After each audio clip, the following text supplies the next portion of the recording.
بسم اللہ الرحمن الرحیم نحمدہ ونصلی علی رسولہ الکریم۔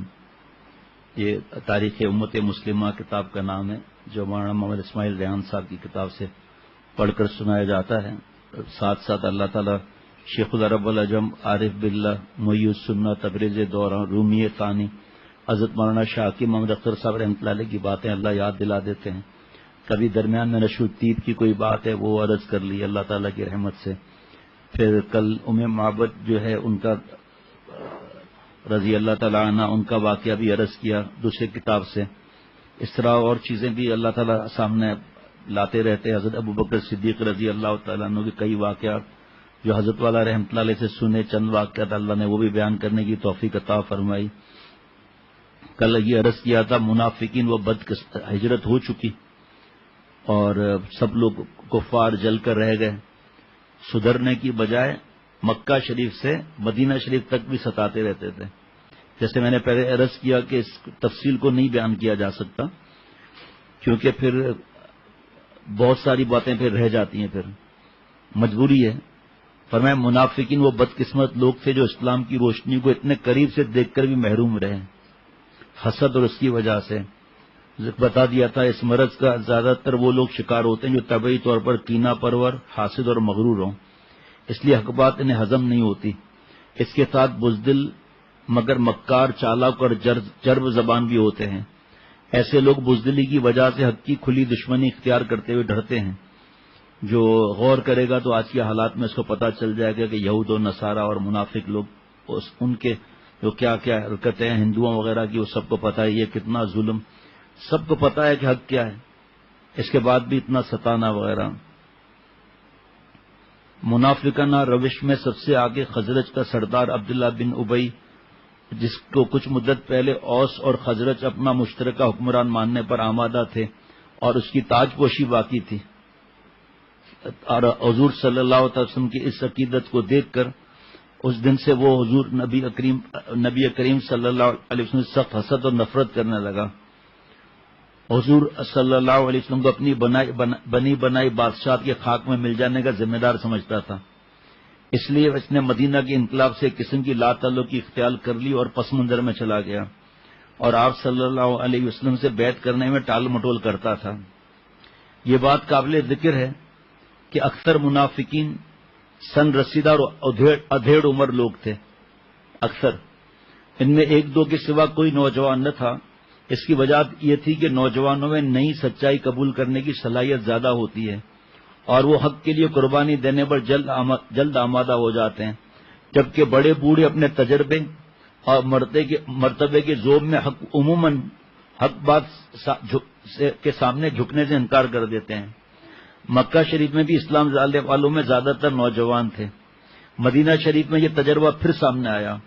خود عبداللہ ابن ابی کے بیٹے عبداللہ اور بیٹی جمیلہ سچے دل سے اسلام لے آئے تھے، مگر وہ اپنے نفاق پر بددستور جمع رہا۔ ایک دن رسول اللہ صلی اللہ علیہ وسلم چند صحابہ کے ساتھ گدھے پر سوار محلہ بنو حارث بن خزرج کی طرف تشریف لے جا رہے تھے۔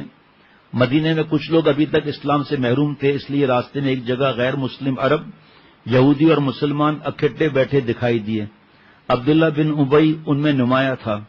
سواری کے گزرنے سے گرد اڑی تو کہا کپڑے سے منہ ڈھانک لیا اور حکارت آمیز لہجے میں بولا دھول مت اڑاؤ۔ بہت بڑی بات ہے یہ کہ حق دیکھتے ہوئے انکار کرنا، اور جب اتنے بڑی جگہ پہنچ گئے سب، نبی اکرم صلی اللہ علیہ وسلم دعوت کی نیت سے وہاں ٹھہر گئے، سب کو سلام کیا اور قرآن مجید کی چند آیتیں سنائی۔ عبداللہ بن ابی کہنے لگا صاحب اگر تمہاری بات سچ بھی ہو پھر بھی مجھے یہ انداز پسند نہیں، ہمارے محفلوں میں آ کر ہمیں تبلیغ مت کیا کرو، جو تمہارے پاس جائے اس کو سنایا کرو۔ اس جسارت پر حضور اکرم صلی اللہ علیہ وسلم کی ہمراہی مشتعل ہو گئے، لوگ ایک دوسرے پر ٹوٹ پڑے، ایک ہنگامہ مچ گیا۔ آپ صلی اللہ علیہ وسلم نے بمشکل سمجھا بجھا کر سب کو ٹھنڈا کیا۔ بہرحال اس واقعے سے پتہ چل گیا کہ عبداللہ بن ابی کے دل میں حسد کی آگ شدت سے بھڑک رہی ہے۔ اس کے کچھ ہم خیال اور بھی تھے جن کے نزدیک وہ سچ مچ مدینہ کی بادشاہت کا حقدار تھا اور مہاجرین اس کی حق تلفی کا سبب بنے تھے، چنانچہ انہوں نے دلوں میں رسول اللہ صلی اللہ علیہ وسلم اور مہاجرین سے نفرت پال لی۔ ان سب نے اسلام کی سچائی کے روشن دلائل سے آنکھیں بند کر لی اور آپ صلی اللہ علیہ وسلم کی دعوت کو سیاسی مفادات کے اسکول کا ایک ڈھونگ تصور کر لیا تھا۔ یہ لوگ سہل پسندی اور بزدلی کے مریض تھے۔ کسی بھی معاملے کو زمینی حقائق کے مطابق پرکھنے کے لیے اسے اس پہلو سے دیکھتے تھے کہ اس میں جان اور مال کا کتنا تحفظ ہے اور اس میں دولت، سرداری، منصب کے حصول کے کتنے مواقع ہیں۔ مگر دوسری طرف ان کے اکثر رشتہ دار مسلمان ہو چکے تھے۔ ان سے کٹ کر رہنا بھی خود کو سخت آزمائش میں ڈالنے کے مترادف تھا۔ اس لیے عبداللہ بن ابی اور اس کے کئی منافق دوستوں نے کچھ عرصے بعد ظاہری طور پر اسلام قبول کر لیا، مگر اندر ہی اندر اس نئے مذہب کی جڑیں کاٹنے اور اپنی گمشدہ سرداری واپس لینے کے لیے بے چین رہے۔ شیخ العرب والعجم عارف باللہ حضرت مولانا شاکر محمد اختر صاحب رحمۃ اللہ علیہ فرماتے تھے کہ انہوں نے اتنے بڑے بڑے اپنے جسم وہ دیے، وہی کی بات بھی سنی، نماز بھی پیچھے پڑھتے تھے اور آپ صلی اللہ تعالی علیہ وسلم کی خدمت میں بھی رہے، لیکن چھٹانگ پر دل نہیں دیا۔ بڑے جسم دے دیے، سخت ڈیڈول والے، دل نہیں دیا تو محروم رہے دل نہ دینے کی وجہ سے۔ جہاں تک حضور صلی اللہ علیہ وسلم کی رسالت کا تعلق ہے، یہودیوں سے زیادہ آپ کی صفات اور علامات سے کوئی اور قوم واقف نہیں تھی، مگر ان کا خاندانی گھمنڈ اور نسلی غرور انہیں اجازت ہی نہیں دیتا تھا کہ وہ نسل اسرائیل کے سوا کسی اور قوم کے نبی پر ایمان لیں۔ ان وجوہ سے مدینہ شریف لاتے ہی آپ صلی اللہ علیہ وسلم نے یہودیوں کی جانب سے کسی ممکنہ شرانگیزی سے بچاؤ کو ضروری سمجھا، اور پھر کس انداز سے آپ صلی اللہ علیہ وسلم نے آس پاس دستے بھیجے اور ان کو قائل کیا کہ ایمان نبی لائے تو بھی اتحاد ہوا۔ آپ صلی اللہ علیہ وسلم پڑھے لکھے نہیں تھے، امی تھے، جو کل بیان کیا تھا حضرت والا کے سے عظمت رسالت صلی اللہ علیہ وسلم سے، کہ اس کے باوجود بھی کیسی کیسی باتیں۔ اور یہاں بھی آپ صلی اللہ علیہ وسلم نے تمام قوتوں کو ایک صف میں متحد کر دیا تھا، اور اس پر کچھ اہم شکیں یہ تھیں، اب ذرا غور سے سنیے گا، حالانکہ مجھے یہ بیان نہیں کرنا تھا، لیکن آپ صلی اللہ علیہ وسلم کتنے پیارے ہیں اور کہاں تک نظریں تھیں۔ ہم سب غیروں کے مقابلے میں متحد ہیں۔ نمبر 2، خون بہا اور قیدیوں کی رہائی کے لیے فدیے کا سابقہ رواج برقرار رہے گا۔ مجرم کو سر پکڑ کر سزا دیں گے، چاہے وہ ہم میں سے کسی کا بیٹا ہی کیوں نہ ہو۔ دیکھ لیں آج کے حساب سے بھی، حالانکہ قرآن پاک حدیث پاک ہے نا، لیکن ایک ایک ادا آپ صلی اللہ علیہ وسلم کی معاشرہ صحیح ہو جائے۔ مسلمان کافروں کے مقابلے میں باہم تعاون کریں گے، معاہدے میں شریک غیر مسلم قریش کے کسی شخص کو پناہ نہیں دیں گے، یہودی اپنے مذہبی معاملات میں آزاد ہوں گے، مسلمان اپنے دین پر اور یہود اپنے دین پر چلیں گے، یہودی اور مسلمان اپنے اپنے مصارف الگ الگ اٹھائیں گے، جنگوں میں یہودی مسلمانوں سے مالی تعاون کریں گے۔ مدینہ شریف پر حملہ آور لشکر کے مقابلے میں اس معاہدے میں شریک تمام فریق متحد ہو کر لڑیں گے۔ معاہدے میں شریک رفیقوں کا ہر اختلاف اور تنازع حضور صلی اللہ علیہ وسلم کی عدالت میں پیش کیا جائے گا۔ اب دیکھتے جائیں اس کا جناب، اسلام کا یہ نوخیز درخت آندھیوں سے محفوظ نہ تھا۔ قریش برابر مدینے کے ٹہل لے رہے تھے، وہ اسلام کو پھلتا پھولتا کہاں دیکھ سکتے تھے۔ عملی اقتدام کے طور پر سب سے پہلے انہوں نے مدینے کے رئیسوں کو ورگلانے کی کوشش کی اور انہیں دھمکایا کہ مسلمانوں کے پناہ دینے کا انجام اچھا نہیں ہوگا۔ انہوں نے خزرج کے سردار عبداللہ بن ابی کو خط لکھا، تم نے ہمارے آدمی کو اپنے ہاں پناہ دی ہے، ہم اللہ کی قسم کھاتے ہیں کہ اگر تم ان کو اپنے ہاں سے بے دخل نہیں کرو گے تو ہم اپنا لشکر لے کر تم پر چڑھ دوڑیں گے، تمہیں قتل کر کے تمہاری عورتوں کو باندیا بنا لیں گے۔ قریش کو اس وقت تک قطعاً اندازہ نہیں تھا کہ عبداللہ بن ابی خود مسلمانوں کی آمد سے کتنا بددل ہے اور انہیں مدینہ سے نکال باہر کرنا چاہتا ہے، مگر چونکہ اس وقت تک خود عبداللہ بن ابی کا اکثر قبیلہ مسلمان ہو چکا تھا، اس لیے وہ چاہتے ہوئے بھی قریش کی طرف کے اس مطالبے کی تعمیل نہیں کر سکتا تھا۔ قریش کی بہت چیزیں میں اس میں سے چھوڑتا جا رہا ہوں۔ قریش کی ان سرگرمیوں سے مسلمانوں کو ہر لحظہ یہ خطرہ رہتا تھا کہ کسی وقت مدینہ پر حملہ نہ ہو جائے۔ اسی وجہ سے مدینہ میں مسلمانوں کو ہر گھڑی مدافعت کے لیے تیار رہنا پڑتا تھا۔ کتنے صحابہ نے تکلیفیں اٹھائی ہیں۔ آج مولانا سہیل میاں نے مجھے 2 واقعات دیے اب اس کو انشاءاللہ کل تیاری کروں گا. آج بھی 2 اور واقعات بتانے کا بھی دل چاہ رہا ہے، لیکن یہ بھی پھر رہ نہ جائے. وہ ایسے عجیب و غریب واقعات ہیں کہ میں آپ سے کیا عرض کروں. جو آپ صلی اللہ علیہ وسلم نے جو قافلہ ہجرت کیا تھا، جو قافلہ ہجرت میں تھا، اس میں حضرت ابو بکر صدیق رضی اللہ تعالیٰ عنہ بھی تھے، ان کے بیٹے بھی تھے، اور ایک مشرک رہبر بھی تھے جو بعد میں مسلمان ہوئے، اور ایک حضرت ابو بکر رضی اللہ تعالیٰ عنہ کے غلام عامر بن فہیرہ رضی اللہ تعالیٰ عنہ بھی تھے. ان کی لاش کی اللہ نے کیسے حفاظت فرمائی. اللہ اللہ سبحان اللہ. اور بس کیا عرض کرے، وہ تو اب پتہ نہیں کیا کیا ہے باتیں آگے. ان کا صحابہ رضوان اللہ علیہ مجمعین کا معمول تھا کہ ہتھیار باندھ کر مسلح حالت میں سوتے تھے، ہر وقت تیار. حضرت صلی اللہ علیہ وسلم کو قریش کے ناپاک عزائم کی خبروں سے اس قدر تشویش تھی کہ راتوں کو چوکنا اور بیدار رہا کرتے تھے. اس دوران ایک بار مکہ کے ایک رئیس نے مدینے کی چراگاہوں پر حملہ بھی کیا اور حضور صلی اللہ علیہ وسلم کے مویشی لوٹ لیے. یہ واقعہ ربیع الاول سن 2 ہجری کا ہے. قریش کے تمام اقدامات خطرے کی گھنٹی تھے. اب مدینے کی اسلامی ریاست کا خاموش بیٹھے رہنا اپنے بقا اور سلامتی کو نظر انداز کرنے کے مترادف تھا. یہی وہ زمانہ تھا جب قرآن مجید نے جہاد کی اجازت دی. سورہ حج کی آیتیں نازل ہوئیں. اب اس میں تھوڑا اور تفصیل طلب چیزیں ہیں. مکہ شریف میں بھی یہ بھی تھوڑا ضروری ہے، ہر چیز ہی ضروری ہے. مکہ شریف میں جہاد کی اجازت نہیں دی گئی تھی. وہاں پر حکم تھا اپنے ہاتھ تھامے رکھو. اگرچہ وہاں بھی حضرت عمر، حضرت حمزہ، حضرت سعد بن ابی وقاص، حضرت زبیر بن عوام رضوان اللہ علیہ مجمعین جیسے بہادر اسلام لا چکے تھے. یہ اتنے طاقتور اور دلیر ضرور تھے کہ حضور صلی اللہ علیہ وسلم کے اشارے پر حسب ضرورت کفار کے مظالم کا جواب تلوار سے دے سکتے تھے. کسی ہنگامی موقع پر 2-4 مشرکین کو مار سکتے تھے. ان کی حویلیوں اور تجارتی گوداموں کو نظر آتش کر سکتے تھے. مگر ان جذباتی کوششوں سے مزید اشتعال پھیلتا اور دعوت کی تھوڑی بہت گنجائش بھی مسدود ہو جاتی اور مسلمانوں کے مصائب میں اضافہ ہوتا. اب اس کی تفصیل ہے تھوڑا کہ اس کا مطلب کیا ہے اور کس لیے ہوتا ہے، یہ سب تفصیل ہے. آپ صلی اللہ علیہ وسلم اس سے قبل کسی فوج یا قبیلے کے سردار نہیں رہتے. نبوت کے بعد بھی آپ صلی اللہ علیہ وسلم کی زندگی کے شب و روز اب تک ایک دائی، روحانی پیشوا، معلم کے طور پر گزرے تھے.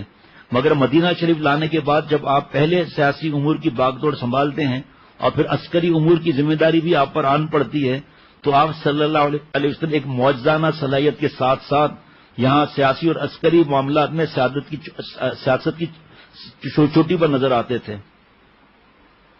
مکہ والے اوس اور خزرج کے دشمنی مول نہیں لیتے تھے، کیونکہ مدینہ ان کی تجارتی قافلوں کی شاہراہ پر واقع تھا. یہاں لوگوں سے دشمنی اہل مکہ کو مہنگی پڑ سکتی تھی. یہ قریش کا وہ کمزور پہلو تھا جسے انصار خوب جانتے تھے. وقت پڑنے پر انہوں نے اس کا اظہار بھی کر دیا. نبی اکرم صلی اللہ علیہ وسلم کے مدینہ شریف لانے کے کچھ عرصے بعد اوس کے سردار سعد بن معاذ رضی اللہ تعالیٰ عنہ عمرہ کرنے مکہ گئے. ان کی امیہ بن خلف سے پرانی دوستی تھی، اس لیے مکے میں اس کے ہاں قیام کیا. ایک دن وہ امیہ کے ساتھ کعبے کا طواف کرنے نکلا تو وہاں ابو جہل مل گیا. طواف کرنے نکلے تو وہاں ابو جہل مل گیا. اس نے دھمکاتے ہوئے کہا، تم لوگوں نے صابیوں یعنی نعوذ باللہ جو دین سے ہٹ گئے اور بے دینوں کو پناہ دیے، مجھے یہ برداشت نہیں کہ تم لوگ کعبے کی زیارت کو آ سکو. اگر امیہ تمہارے ساتھ نہ ہوتا تو تم بچ کر نہ جاتے. سعد بن معاذ رضی اللہ تعالیٰ نے ترکی بدرکی جواب دیتے ہوئے فرمایا، اگر تم نے ہمیں کعبے کی زیارت سے روکا تو ہم تمہارا شام کا تجارتی راستہ بھی بند کر دیں گے. اگلے دن اگر تم نے ہمیں کعبے کی اگلے دن میں دونوں طرف سے دھمکیاں حقیقت میں بدل گئی. قریش کا رویہ بالکل ایسا تھا اور مسلمان کعبے کی زیارت تو کجا کہ مکے کے پاس بھی نہ پھٹک سکیں، ان کا یہ انداز تھا. ادھر قریش کے قافلے مسلمانوں کے تخت اور تاراج کی زد میں دکھائی دینے لگے. ریاست کے بس یہاں ایک تھوڑا بتاتا چلوں، تفصیل ہے اس کا مختصر بتاتا ہوں. غزوے کا مطلب لکھا ہے یہ ہے کہ جس میں آپ صلی اللہ علیہ وسلم خود شریک ہوں، اور سرایا جو تھے وہ آپ صلی اللہ تعالی علیہ وسلم انہیں بھیجتے تھے ان کو، تو اسے سریہ کہتے تھے. اس میں فرق بتلایا گیا، یہ دونوں کا فرق. دوسری مہم شوال میں حضرت عبیدہ بن الحارث رضی اللہ عنہ کی قیادت میں بطن رابغ کی طرف بھیجی گئی، جہاں ابو سفیان کی قیادت میں ایک تجارتی قافلہ آ رہا تھا۔ حضرت سعد بن ابی وقاص رضی اللہ تعالی عنہ بھی شامل تھے، جنہوں نے کفار پر ایک تیر چلایا۔ حضرت سعد بن وقاص رضی اللہ تعالی عنہ کفار پر ایک تیر چلایا۔ یہ پہلا تیر ہے جو اسلام کی تاریخ میں حریف پر چلایا گیا۔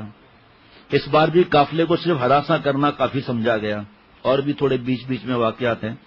آپ صلی اللہ علیہ وسلم فرماتے تھے، اے سعد تیر چلاؤ، حضرت والا سے سنا، اے سعد میرے تیر چلاؤ، میرے ماں باپ تم پر قربان۔ فرمایا بڑی سعادت تھی، لائے میرے ماموں جیسا کوئی ماموں۔ حضرت سعد کے لیے آپ صلی اللہ علیہ وسلم فرماتے تھے، اور اللہ سے دعا مانگی تھی کہ اللہ سعد کی دعاؤں کو قبول فرما اور اس کے تیر کا نشانہ لگا دیں۔ اور کچھ موقع ایسے آئے کہ آپ صلی اللہ علیہ وسلم تیر دیتے جاتے تھے اور حضرت سعد رضی اللہ عنہ چلاتے تھے تیر کو، اور آپ صلی اللہ علیہ وسلم فرماتے اے سعد تیر چلا، میرے ماں باپ تجھ پر قربان۔ ایک غزوے میں آپ صلی اللہ علیہ وسلم فرمایا، یہ جو سامنے یہودی ہے اس نے بہت تنگ کیا تھا، اس پر تیر چلاؤ۔ تیر جو لگا ایسا لگا کہ لنگی کھل گئی اور ننگا پتنگا ہو گیا۔ آپ صلی اللہ علیہ وسلم اتنا ہنسے کہ داڑھیں مبارک نظر آئی اس وقت۔ یہ ننگا پتنگا ہمارے گاؤں کا جملہ ہے پرانا، جو آج پہلی دفعہ بیان ہوا ہے۔ آپ صلی اللہ علیہ وسلم نے قریش کے جنوبی تجارت کو جو یمن کی طرف تھی غیر محفوظ کرنے کے لیے ایک غیر معمولی اقدام کیا۔ آپ صلی اللہ علیہ وسلم حضرت عبداللہ رضی اللہ تعالیٰ عنہ کو 12 مہاجرین پر امیر بنا کر ایک خط دیا، فرمایا 2 دن کے سفر کے بعد اسے کھولنا۔ 2 دن بعد انہوں نے خط کھولا تو لکھا تھا، مقام نخلا میں جا کر ٹھہرو اور قریش کی نقل و حرکت دیکھو۔ اتنی دور دراز کا سفر بھی عین دشمن کے علاقے میں نہایت خطرناک تھا، اس لیے حضرت عبداللہ رضی اللہ تعالیٰ نے خط پڑھا اور اس کے بعد ساتھیوں سے کہا فقط وہ میرے ساتھ چلے جس کو شہادت کی تمنا ہو، مگر اس کے باوجود کے پیچھے نہ رہا۔ یہ جماعت وہاں پہنچ گئی، تب قریش کا ایک چھوٹا سا قافلہ چمڑا اور کشمش لیے سامنے سے گزرا۔ اس وقت رجب کا چاند نکل آیا تھا، جو ان مہینوں میں سے تھا جن میں اہل عرب کے ہاں لڑنا بھیڑنا حرام تھا، اور اسلام میں بھی اس وقت یہی حکم تھا، مگر صحابہ سمجھے کہ آج جمادی الاخر ہے، اس کی آخری تاریخ ہے، چنانچہ انہوں نے حملہ کر دیا، جس میں قافلے کا سردار عمر بن حضرمی مارا گیا، 2 آدمی گرفتار ہوئے، خاصا مال غنیمت ہاتھ آیا۔ جب واپس آئے تو آپ صلی اللہ علیہ وسلم نے فرمایا رجب میں لڑنے کا حکم نہیں دیا تھا میں نے، آپ نے قیدیوں اور مال غنیمت کو جوں کا توں مکہ واپس بھیج دیا۔ قریش کو بہت پیش آیا عمر بن حضرمی کے مرنے پر، اور اس کو جنگ کی فکر لگ گئی ان لوگوں کو۔ مسلمان اب تک بیت المقدس کی طرف رخ کر کے نماز پڑھا کرتے تھے، مگر حضور صلی اللہ علیہ وسلم کی دلی خواہش تھی کہ نماز کے لیے قبلہ کعبۃ اللہ کو بنایا جائے، کیونکہ اسی مرکز سے ہزاروں برس پہلے توحید کا پیغام جاری ہوا تھا، اور اللہ کا پہلا گھر یہی تھا جس کی عظمت و حرمت تمام عبادت گاہوں سے بڑھ کر تھی۔ آخر ہجرت کے 1 سال 4 ماہ بعد 15 شعبان 2 ہجری کو اللہ تعالیٰ کی طرف سے حضور صلی اللہ علیہ وسلم اور تمام مسلمانوں کو کعبے کی طرف منہ کر کے نماز ادا کرنے کا حکم دے دیا گیا۔ یہودیوں نے اس پر جو اعتراضات کیے سورہ بقرہ میں ان کے دندان شکن جواب دیے گئے ہیں۔ اب یہ تفصیل آپ سمجھ سکتے ہیں کہاں بیان ہو سکتی ہے، اور نماز کے اندر ہی اب قبلہ کے لیے آ گیا تھا حکم۔ اور یہاں ایک بات بھی عرض کرتا چلوں، اب مجھے یاد نہیں آ رہی کہ حضرت والا رحمۃ اللہ علیہ نے فرمایا تھا یا مفتی نعیم صاحب نے فرمایا تھا، مجھے یاد نہیں آ رہا۔ بہرحال اس میں یہ ہے کہ اللہ تعالیٰ آپ صلی اللہ علیہ وسلم سے کتنی محبت فرماتے ہیں کہ آپ صلی اللہ علیہ وسلم کی خواہش تھی کہ قبلہ اول جو تھا اس کے بجائے جو کعبہ شریف تھا قبلہ اول وہ ہو جائے، اللہ تعالیٰ نے اسی پر فرما دیا۔ ہجرت کے دوسرے سال ماہ شعبان میں ماہ رمضان کے روزوں کی فرضیت کا حکم نازل ہوا، یہی مہینہ تھا شعبان کا جس میں روزوں کی فرضیت کا حکم نازل ہوا۔ آپ صلی اللہ علیہ وسلم فرماتے تھے جو شخص ایمان کے ساتھ ثواب کی نیت سے رمضان کے روزے رکھے گا اور اس میں تراویح کا اہتمام کرے گا، اس کے تمام گزشتہ گناہ معاف کر دیے جائیں گے۔ بھائی شعبان کا بھی دے دیں کل، رمضان کا بھی کل دے دیں، تو تھوڑا تھوڑا 5-5 10-10 منٹ حضرت کے اس سے بیان ہوتا رہے۔ رمضان کے روزوں کی فرضیت اللہ کی محبت میں ہر محبوب چیز کو ترک کر دینے کی عملی مشق تھی۔ یہ روح کی پاکیزگی، دل کی صفائی اور اعضاء کو گناہوں سے بچانے کی ترتیب تھی۔ حضرت عبداللہ بن جحش رضی اللہ تعالی عنہ کے سریے میں پہلی بار ایسا ہوا تھا کہ قریش کے خلاف تلوار چلی۔ اور ان کا آدمی مارا گیا۔ اس سے قریش کے رؤسا کو اپنے قوم میں اشتعال پھیلانے کا جو موقع ملا انہوں نے اسے ضائع نہ کیا اور مسلمانوں کے خلاف بڑے پیمانے پر جنگ کی تیاری شروع کر دی۔ جنگ کے لیے سب سے اہم چیز عسکری اخراجات تھے۔ قریش نے اپنا سارا سرمایہ دے کر ابو سفیان کی قیادت میں ایک بڑا تجارتی قافلہ شام کی طرف روانہ کیا تاکہ اس کے منافع سے سامان جنگ تیار کیا جائے۔ یہ قافلہ جاتے ہوئے مسلمانوں کی دسترس سے بچ کر نکل گیا۔ واپسی میں رسول اللہ صلی اللہ علیہ وسلم کے مقبر اس کے گھاٹ میں تھے۔ رسول اللہ صلی اللہ علیہ وسلم کو بروقت اطلاع مل گئی اور آپ 8 رمضان المبارک سن 2 ہجری کو مہاجرین اور انصار کے ان حضرات کو جو فوری طور پر میسر آ سکے ساتھ لے کر اس قافلے کو روکنے کے لیے بذات خود روانہ ہوئے۔ رسول اللہ صلی اللہ علیہ وسلم مدینہ شریف سے نکلے تو مدینہ سے 1 میل دور بیر عقبہ کے پاس پڑاؤ ڈالا۔ سب کو دیکھا بالا آپ کو ان میں کچھ کم عمر لڑکے نظر آئے جو جہاد کے ذوق و شوق میں ساتھ نکل آئے تھے۔ آپ نے انہیں واپس جانے کا حکم دیا۔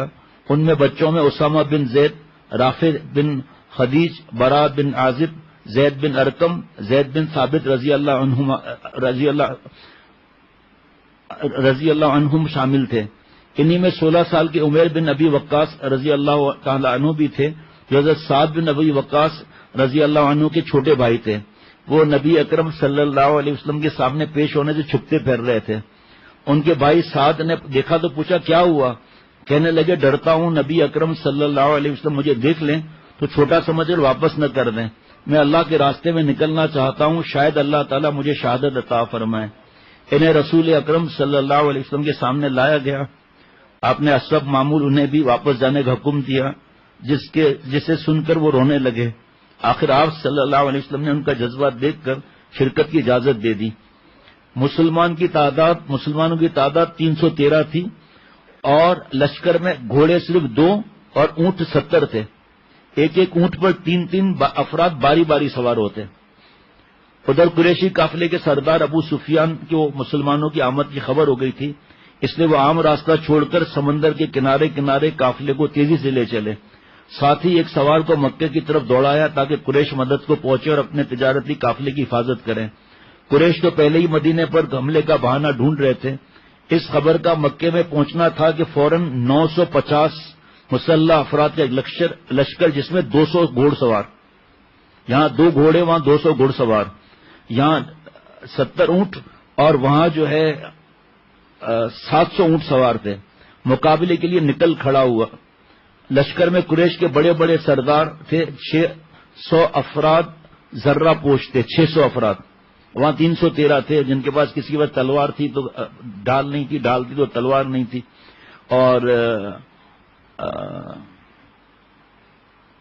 950 افراد تھے، وہاں 313۔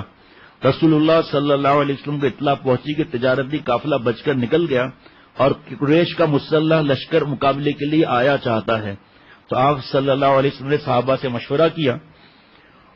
حضرت ابوبکر صدیق رضی اللہ تعالیٰ عنہ اور دوسرے مہاجرین اپنی جان نچھاور کرنے کا عزم ظاہر کیا، مگر آپ انصار کا جذبہ دیکھنا چاہتے تھے۔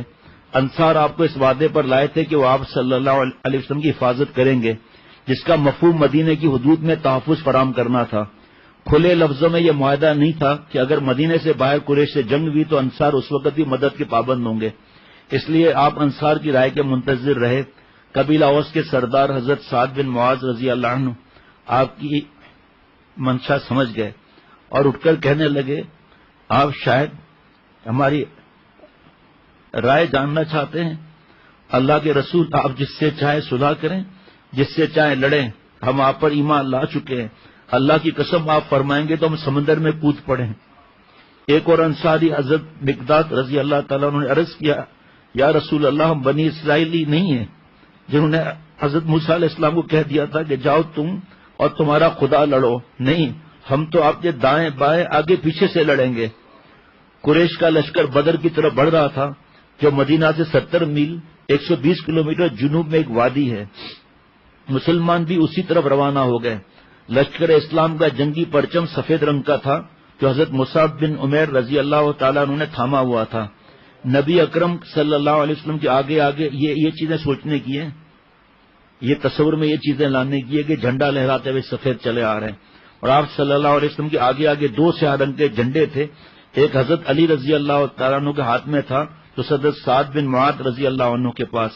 یہاں قریش کے بعض غلام جو پانی کی تلاش میں نکلے تھے صحابہ کے ہاتھ آ گئے. ان کو مار پیٹ کر قریش کی تعداد وغیرہ معلوم کرنے لگے تو نبی اکرم صلی اللہ علیہ وسلم نے منع فرما دیا. آپ نے خود ان سے تفتیش شروع کی اور پوچھا قریش روزانہ کتنے اونٹ ذبح کرتے ہیں؟ انہوں نے کہا 9.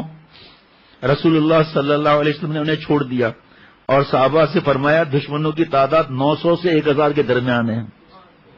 900 950 تھے نا, 900 سے 1000 کے درمیان ہے. یہ رسول اللہ صلی اللہ علیہ وسلم کی فراست اور ذہانت تھی.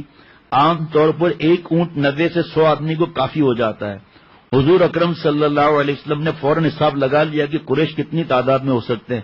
جو بالکل درست تھا وہ 950 تھے. ایسا یہ جب واقعہ یہ جو ابھی پہلی دفعہ اس انداز سے سن رہے ہیں تو ایسا لگتا ہے کہ بس سمجھ میں نہیں آتا. قریش کا لشکر پیش قدمی کرتا ہوا میدان بدر کے دوسرے سرے تک پہنچ گیا جب پانی قریب تھا. مسلمانوں نے پہلے میدان کے اس کنارے ایسی جگہ پڑاؤ ڈالا جہاں سے پانی کئی میل دور تھا, مگر پھر ایک صحابی حضرت حباب بن منذر رضی اللہ عنہ کے مشورے پر رسول اللہ صلی اللہ علیہ وسلم نے پانی کے چشمے کی طرف بڑھ کر اس کے قریب خیمے لگائے. ساتھ ہی اللہ تعالیٰ نے بارش نازل فرما دی. مفتی نعیم صاحب نے بتایا تھا کہ آپ صلی اللہ علیہ وسلم نے جو زمین منتخب کی وہ ریتیلی تھی, تو بارش آ گئی تو زمین جم گئی, اور انہوں نے زمین تھوڑا سخت لی تھی تو بارش کی وجہ سے کیچڑ ہو گئی, جس کی وجہ سے پھسلن پیدا ہو گئی. یہی بارش قریش کے لیے نقصان دہ ثابت ہوئی. جمعہ 17 رمضان 2 ہجری 25 مئی 624 عیسوی کا سورج طلوع ہوا تو قریش اپنی جنگی تیاریاں مکمل کر چکے تھے. ادھر نبی اکرم صلی اللہ علیہ وسلم مسلمانوں کی صفیں درست کر رہے تھے. حضرت سعد بن معاذ رضی اللہ عنہ کے مشورے سے آپ صلی اللہ علیہ وسلم کے لیے ایک ٹیلے پر کھجور کی شاخوں اور پتوں سے ایک صاحبان بنا دیا گیا تاکہ آپ وہاں تشریف رکھیں اور پورے میدان جنگ کا معائنہ کر کے احکامات دیتے رہیں. پیچھے تیز رفتار سواریاں بھی رکھی گئیں کہ خدا نہ خواستہ شکست ہو جائے تو مدینے کی طرف بچ نکلنے کی صورت باقی رہے. یہاں بھی حضرت کی نصیحت کے اسباب دیکھتے رہنا. حضرت ابوبکر صدیق رضی اللہ عنہ نبی اکرم صلی اللہ علیہ وسلم کے محافظ مقرر ہوئے. صبح سویرے قریش کا لشکر سامنے آ گیا اور کچھ فاصلہ چھوڑ کر صف آرا ہوا. یہ اسلام اور کفر کا پہلا اور فیصلہ کن معرکہ تھا. ایک طرف 313 مسلمان جن کا سامان جنگ بھی کم تھا, دوسری طرف 3 گنا کفار بہترین اسلحے کے ساتھ موجود تھے. اس موقع پر نبی کریم صلی اللہ علیہ وسلم گڑ گڑا کر اللہ سے دعائیں مانگ رہے تھے. آپ فرما رہے تھے, اے اللہ اگر آج مومنوں کی یہ جماعت ہلاک ہو گئی تو پھر تا قیامت روئے زمین پر تیری عبادت کرنے والا کوئی نہیں رہے گا. آپ صلی اللہ علیہ وسلم اتنی بے تابی سے دعا فرما رہے تھے کہ آپ کی چادر شان مبارک سے بار بار سرک جاتی تھی. حضرت والا کا جملہ عرض کر دوں پھر آگے بات یہ کروں گا. حضرت میں فرمایا اس وقت جان صدیقی تھی جو آپ صلی اللہ علیہ وسلم سے لپٹ گئے. حضرت ابو بکر صدیق رضی اللہ تعالیٰ عنہ چادر درست کرتے اور تسلی دیتے, اللہ کے رسول آپ اپنے رب سے خوب مانگ چکے, اس نے آپ سے جو وعدہ فرمایا وہ ضرور پورا ہوگا. اللہ آپ کو ضرور مدد کرے گا اور آپ کو فتح مند فرمائے گا. 2 صحابی عین اس وقت لڑائی میں شرکت کے لیے پہنچے. مسلمانوں کو بڑی مسرت ہوئی کیونکہ اس وقت مسلمانوں کو اپنی عددی کمی کا شدت سے احساس ہو رہا تھا. ایسے میں اگر ایک شخص بھی مزید پہنچ جاتا تو غنیمت تھا, مگر آنے والوں نے بتایا راستے میں ہمیں کفار نے روک لیا تھا اور کہا تھا کہ تم محمد صلی اللہ علیہ وسلم کی امداد کے لیے جا رہے ہو. ہم نے بادل ناخواستہ کہا ہم اس لڑائی میں شرکت کے لیے نہیں جا رہے. انہوں نے ہم سے یہ وعدہ لے کر چھوڑا کہ ہم جنگ میں شریک نہیں ہوں گے. سنیں ہمارے محبوب صلی اللہ علیہ وسلم کی باتیں. رسول اللہ صلی اللہ علیہ وسلم نے سنا تو دونوں کو لڑائی میں حصہ لینے سے روک دیا اور فرمایا ہم ہر حال میں وعدے کی پابندی کریں گے, ہمیں بس اللہ کی مدد کافی ہے. یہ وعدے کی پابندی کی ایسی مثال ہے جو پیغمبر ہی پیش کر سکتے ہیں. جنگ اس طرح شروع ہوئی کہ کفار کے صفوں سے عمر رسیدہ عقبہ بن ربیعہ جو لشکر کا سردار تھا اپنے بھائی شیبہ اور بیٹے ولید کے ساتھ میدان جنگ میں نکلا. تینوں نامور سپاہی تھے. اور سے سننا, انہیں آتے ہی للکارایا مسلمانوں کو ہم سے مقابلے کرنے والا ہے تو آ جائے. یہ سنتے ہی 3 انصاری نوجوان معوذ, اوف اور عبداللہ بن رواحہ رضوان اللہ عنہ رضی اللہ عنہم آگے بڑھے. عتبہ نے پوچھا تم کون ہو؟ انہوں نے تعارف کرایا تو عتبہ نے کہا ہمیں تم سے کوئی غرض نہیں، ہمارے ٹکر کے لوگ مقابلے پر بھیجو. رسول اللہ صلی اللہ علیہ وسلم خود ٹیلے سے جنگ کی کمان کر رہے تھے. آپ نے ان تینوں کا حضرت فرماتے تھے ساری دنیا حیران ہے کہ کس طرح آپ صلی اللہ علیہ وسلم نے غزوے میں کس طرح آپ صلی اللہ علیہ وسلم نے فرمایا. آپ صلی اللہ علیہ وسلم ٹیلے سے جنگ کی کمان کر رہے تھے. آپ نے ان تینوں کو واپس آنے کا حکم دیا اور آواز لگائی اے عبیدہ بن حارث اٹھو، اے حمزہ اٹھو، اے علی اٹھو. یہ تینوں قریشی تھے اور جنگجوئی میں نامور. عبیدہ بن حارث رضی اللہ عنہ 65 سال کے تھے، 65 سال کے. حمزہ رضی اللہ عنہ 57 برس کے اور علی رضی اللہ عنہ صرف 25 سال کے. اب مقابلہ بالکل کانٹے کا تھا کیونکہ ادھر عتبہ بوڑھا تھا، شیبہ اسے کچھ کم عمر اور ولید بالکل جوان. تینوں صحابی اپنے صف سے نکل کر ان کے سامنے پہنچے. انہوں نے چہرے اور سر ڈھانپے ہوئے تھے، اس لیے عقبہ نے پوچھا تم کون ہو؟ انہوں نے اپنے نام بتائے تو بولا ہاں تم لوگ ہمارے برابر کے ہو. حضرت عبیدہ بن حارث رضی اللہ عنہ عقبہ بن ربیعہ سے نبرد آزما ہوئے. حضرت حمزہ رضی اللہ عنہ اپنے ہم عمر شیبہ پر پل پڑے اور حضرت علی رضی اللہ عنہ نے اپنے نوجوان مقابل ولید پر حملہ کیا. حضرت حمزہ رضی اللہ عنہ نے شیبہ کو وار کرنے کا موقع ہی نہیں دیا اور ایک ہی ضرب میں اس کی گردن اڑا دی. واہ واہ واہ. حضرت کی بات یاد آ رہی ہے کہ ایک آدمی اتنا گناہگار تھا، اتنا گناہگار تھا، اتنا گناہگار تھا، کسی نے کہا تو جہنم میں جائے گا. اس کے ہندوستان کی بات ہے، جہاد شروع ہو چکا تھا. کہا ارے چھوڑو یار تم لوگ کیا بات کرتے ہو، جنت تو دو ہے، ایک ہاتھ ادھر ایک ہاتھ ادھر جنت. ایسا ہی ہوا، ایک ہاتھ سے گردن اڑائی کسی کی، دوسرے نے کسی کو وار کیا، اللہ کے پاس چلے گئے. آج ہمارے دوست کے رشتہ دار کا انتقال ہوا، یہاں ایک کفن لینے کے لیے. میں نے کہا کہ بھائی دیکھنا، میں نے رات کو ندیم بھائی سے بات سن رہا تھا کہ کوئی کمشنر سے اجازت لینی ہے، کیا کرنا ہے، اس لیے ایسا نہیں وہ اچانک آ جائیں. تو انہوں نے جا کر پولیس میں گئے، انہوں نے کہا کہ وین بھی نہیں آئے گی اور لوگ بھی زیادہ نہیں ہوں گے. اب یہ پریشان، قبرستان تھوڑا دور. اب یہ جنازہ نماز پڑھا کر چلے تو چند لوگ تھے. ایک آدمی آیا، دوسرا آیا، تیسرا، بڑھتے گئے. سامنے رینجرز آ گئی، چلتے چلتے رینجرز والے شریک ہو گئے. آگے گئے پولیس آ گئی، پولیس شریک ہو گئی. آگے گئے سفید وردی والے پولیس والے آ گئے، وہ بھی شریک ہو گئے. اور اور تنڈا بھی نہیں دے رہے تھے کسی کے حوالے. اور پھر قبر تک یہ سفید وردی والے پولیس والے یہ تھے. ان کا میسج آیا کہ رونا آ رہا ہے کہ حضرت والا رحمت اللہ علیہ کی بات یاد آ رہی ہے، کسی کو حقیر مت سمجھنا، کسی کا کیا عمل پسند آ جائے. اتنا مزہ آ رہا ہے. حضرت حمزہ رضی اللہ تعالیٰ نے وار کیسے کیا ہوگا، کر کے کھوبڑی اڑا دی. ماشاء اللہ، واہ واہ واہ، سبحان اللہ، کیا انداز ہوگا. واہ واہ واہ. 57 برس کے تھے. جو تلوار حضرت فرماتے تھے ان کی تلوار کو اٹھا بھی نہیں سکتا تھا. یہ جو حضرت حمزہ رضی اللہ تعالیٰ تلوار ہے ذرا اٹھا کر دکھاتے تو پتہ چل جائے. اور وہ ایسے جو وار کیا ہے گردن ہی اڑ گئی. حضرت علی رضی اللہ تعالیٰ کے سامنے ولید نہ ٹک سکا، مارا گیا. مگر حضرت عبیدہ بن حارث رضی اللہ تعالیٰ عنہ اور عتبہ دونوں بہت پرانے شمشیر زن تھے، اس لیے دیر تک لڑتے رہے. دونوں کی تلواریں دیر تک ٹکراتی رہی. آخر حضرت عبیدہ رضی اللہ عنہ لڑتے لڑتے زخمی ہو کر گر گئے. حضرت حمزہ اور حضرت علی رضی اللہ عنہما نے انہیں گرتے دیکھا تو عتبہ کی طرف لپکے اور اس کا کام تمام کر دیا. پھر وہ عبیدہ رضی اللہ عنہ کو اٹھا کر آپ صلی اللہ تعالی وسلم کے پاس لائے. حضرت عبیدہ رضی اللہ عنہ ایسے ہی تھوڑی ہمیں کوئی اسلام ملا ہے، کوئی ان کی قربانیوں سے ملا ہے. آج مسلمان ان لوگوں کی باتیں سنتے ہیں جو صحابہ رضوان اللہ علیہ مجمعین کی شان میں گستاخی کرتے ہیں، ان کے چینلوں پر جاتے ہیں، چینلوں پر جا کر پتہ نہیں کیا کیا ایمان کھو بیٹھتے ہیں. حضرت عبیدہ رضی اللہ تعالیٰ عنہ نے آپ کے قدموں پر، آپ صلی اللہ علیہ وسلم قدموں پر رخسار رکھتے ہوئے سوال کیا، یا رسول اللہ کیا میں شہید ہوں؟ آپ واہ کیا قسمت کے آپ صلی اللہ علیہ وسلم قدموں مبارک پر اپنا رخسار رکھا. رحمت للعالمین صلی اللہ علیہ وسلم نے فرمایا میں گواہی دیتا ہوں کہ تم شہید ہو. وہ کہنے لگے کہ آج ابو طالب زندہ ہوتے تو مانتے کہ ان کے اشعار کا پورا مستحق میں ہوں، اور جو انہوں نے کہا تھا اس وقت کہ ہم محمد صلی اللہ علیہ وسلم کو کسی کے حوالے نہیں کریں گے، چاہے میں موت کی گھاٹ اتار دیا جائے، ہم ان کے لیے اپنے بیٹوں اور بیویوں کو بھول جائیں گے. عتبہ، شیبہ اور ولید کے مارے جانے کے بعد گھمسان کی جنگ شروع ہو گئی. آج سے اس طرف بھی سوچیں گے نا، وہاں 200 گھوڑے اور 700 اونٹ یا 2 گھوڑے اور 60-70 اونٹ۔ مسلمانوں میں سب سے پہلے حضرت عمر رضی اللہ عنہ کے غلام محج رضی اللہ عنہ آگے بڑھے اور شہید ہو گئے۔ ادھر نبی کریم صلی اللہ علیہ وسلم نے مسلمانوں کو جوش دلاتے فرمایا، اس ذات کی قسم جس کے قبضے میں میری جان ہے، جو شخص بھی آج ان مشرکوں کے مقابلے میں صبر اور حوصلے سے بڑھے گا اور پیٹھ نہیں پھیرے گا، اسے اللہ تعالیٰ جنت میں جگہ عطا فرمائیں گے۔ یہ 360 صحابہ رضوان اللہ علیہ مجمعین کے بارے میں کیا انعامات ہیں ان کے بارے میں۔ کچھ صحابہ محفوظ دستے کے طور پر پچھلی صف میں رسول اللہ صلی اللہ علیہ وسلم کے قریب موجود تھے۔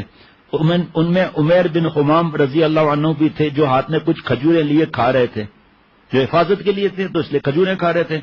آپ صلی اللہ علیہ وسلم کے الفاظ مبارک یہ سنتے ہی کہ کیا دوبارہ پڑھتا ہوں، مزہ آ رہا ہے زیادہ، اس ذات کی قسم جس کے قبضے میں میری جان ہے، جو شخص بھی آج ان مشرکوں کے مقابلے میں صبر اور حوصلے سے لڑے گا اور پیٹھ نہیں پھیرے گا، اسے اللہ تعالیٰ جنت میں جگہ عطا فرمائیں گے۔ یہ سنتے ہی انہوں نے کھجوریں جو کھا رہے تھے، آپ صلی اللہ علیہ وسلم کے الفاظ سنتے ہی بول اٹھے، کیا میں ان میں شامل ہو سکتا ہوں؟ فرمایا تم انہی میں سے ہو۔ وہ بولے واہ واہ، وہ تو میرے اور جنت کے درمیان اتنا فاصلہ ہے کہ کوئی مجھے قتل کر دے۔ یہ کہہ کر کھجوریں پھینک دی اور تلوار لے کر دشمنوں کی طرف دوڑے، لڑتے لڑتے کئی کو قتل کیا، آخر خود بھی شہید ہو گئے۔ انصاری نوجوانوں کا جذبہ جہاد۔ جنگ میں انصاری نوجوانوں کا جوش و خروش قابل دید تھا۔ انصاری مہاجرین بھی لیکن انصاری، 2 انصاری بھائیوں معاذ بن عفرہ اور معاویہ بن عفرہ نے، جو عبد الرحمن بن عوف رضی اللہ عنہ کے پاس کھڑے تھے، ان سے پوچھا چچا کیا آپ ابو جہل کو پہچانتے ہیں؟ انہوں نے جواب دیا ہاں خوب پہچانتا ہوں، تمہیں اس سے کیا کام؟ بولے سنا ہے وہ رسول اللہ صلی اللہ علیہ وسلم کو برا بھلا کہتا ہے، اللہ کی قسم اگر وہ نظر آ گیا تو بچ کر نہیں جا سکتا۔ اس وقت ابو جہل گھوڑے پر سوار اپنے ساتھیوں کو جوش دلاتا ادھر سے گزرا۔ حضرت عبد الرحمن بن عوف رضی اللہ عنہ نے فوراً کہا وہ دیکھو وہ رہا ابو جہل۔ یہ سنتے ہی دونوں لڑکے تیزی سے پیدل ابو جہل کی طرف لپکے۔ اس دوران ایک اور انصاری معاذ بن عمر رضی اللہ عنہ، جو پہلے سے ابو جہل کے طاق میں تھے، اس پر جھپٹ پڑے اور اس کی پنڈلی پر تلوار کا ایسا وار کیا کہ وہ کٹ کر گر گئی۔ ابو جہل کے بیٹے اکرمہ نے باپ کو زخمی دیکھا تو معاذ بن عمر رضی اللہ عنہ کے کندھے پر تلوار کا وار کیا، جس سے ان کا بازو کٹ گیا، لیکن تھوڑی سی کھال اس سے جڑی رہ گئی جس سے بازو لٹکنے لگا۔ حضرت معاذ بن عمر رضی اللہ عنہ کو اس بازو کی وجہ سے لڑنے میں مشکل ہوئی تو اس پر اپنا پاؤں رکھ کر جھٹکا دیا، جس سے وہ کھال بھی الگ ہو گئی اور انہوں نے بازو کو پھینک دیا۔ باتیں آسان ہے، پڑھنا آسان ہے، لیکن ایک نظر کی حفاظت کر کے ہم لوگ دکھاتے ہیں اللہ کو خوش کر لیں، جھوٹ غیبت سے بچ کر دکھا دیں، جماعت کی نمازیں پڑھیں، قرآن پاک کی تلاوت کریں، اللہ کو راضی کرنے کی فکر کریں۔ ادھر معاویہ رضی اللہ عنہ نے ابو جہل پر دوسرا حملہ کر کے اسے شدید زخمی کر دیا اور خود بھی لڑتے لڑتے شہید ہو گئے۔